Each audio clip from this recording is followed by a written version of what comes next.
Hey, good morning, everyone. Don't you hear the phrase content is king all over the place? Yeah, well, we live in that age where everything you put out is so important, and I don't necessarily disagree with the phrase content is king. But what I submit to you, certainly content is in the royal family, first of all. It's definitely up there. But if content is king, then I think an ace, which is a little bit above king, an ace would be data. All right, data. And what do I mean by that? Well, data is your audience telling you exactly what they like and what they don't like. Okay? In the case of goal setting, it may be your goals telling you this is good, this is bad, this is working, you're on track, you're not on track, etc. But data is the cold, hard truth. It's the facts, nothing but the facts. It's not emotion. As consumers, we are so driven by emotion. And there is certainly something to following your gut. I'm not discounting that in any way. At the end of the day, there are some decisions that are just made on your gut because it just feels right and you do it and it turns out to be the right thing. But most of the time, your best decisions are going to come from data, okay? And they're going to come from your feedback and your audience telling you exactly what they're excited about or what they're not excited about. Because if you're excited about something, but the people you're selling to aren't, it doesn't matter how excited you are. I work in marketing and I meet with clients all the time, and they'll make suggestions based on what they like. A good, smart marketer doesn't impose his or her likes and beliefs and judgments and personal experiences and preferences.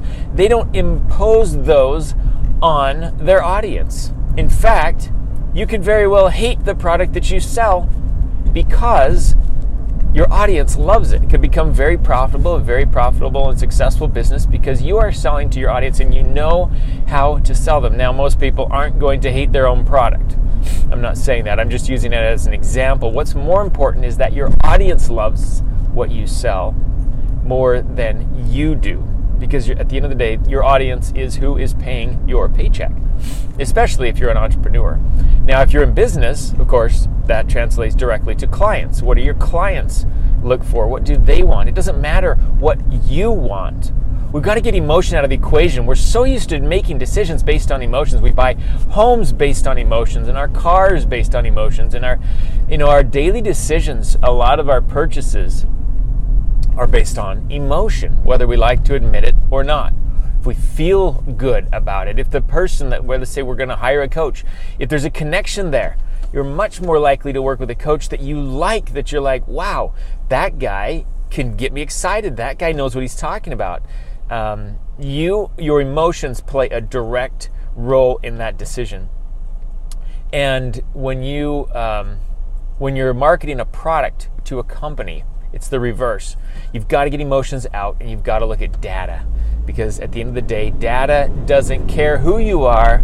Data cuts through and tells you exactly it tells you exactly as it is, how it is. It's no respecter of persons.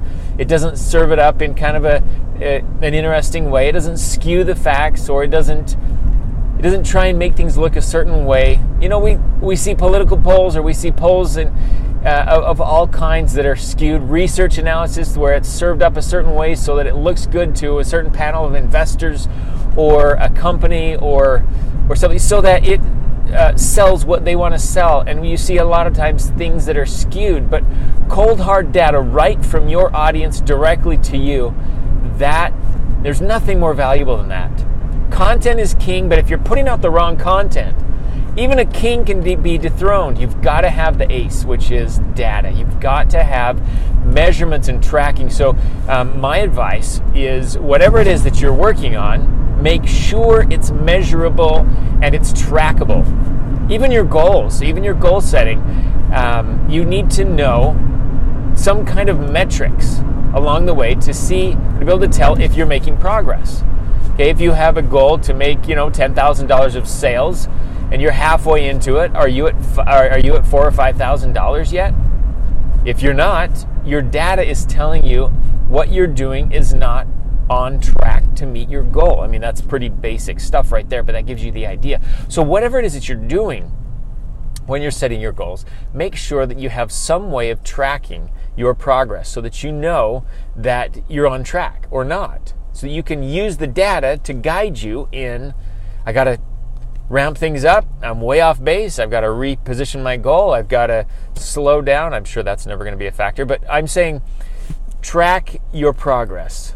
Okay, make sure you include metrics. And part of your brainstorming when you're setting your goals is, what are the metrics, or how can I set up metrics for this? What is a progress point? What does it look like to be halfway to my goal? And by the way, if it's sales, there's a thing called momentum. So you probably wouldn't necessarily be halfway to your sales at the halfway point. You might be 40% of the way to the sales, because more of the sales are likely to come at the back end when you've built up momentum and excitement and passion, and you've gone through the bugs and you're working, out how to do it. You're getting better at it. You're going to have a chart where, or a learning curve, I guess. So anyways, I went off a little tangent there, but you want to track your progress because data doesn't lie, emotions do. And don't forget that. When you're setting your goals, go off of hard data to track your progress. So there you go, a little nugget for the day. I hope these are helping. Please like, share, comment, do what you got to do. Make sure that you make the most of your day. It's the only day just like today that you've got. You have one life, one shot to do something with this life. Make it count.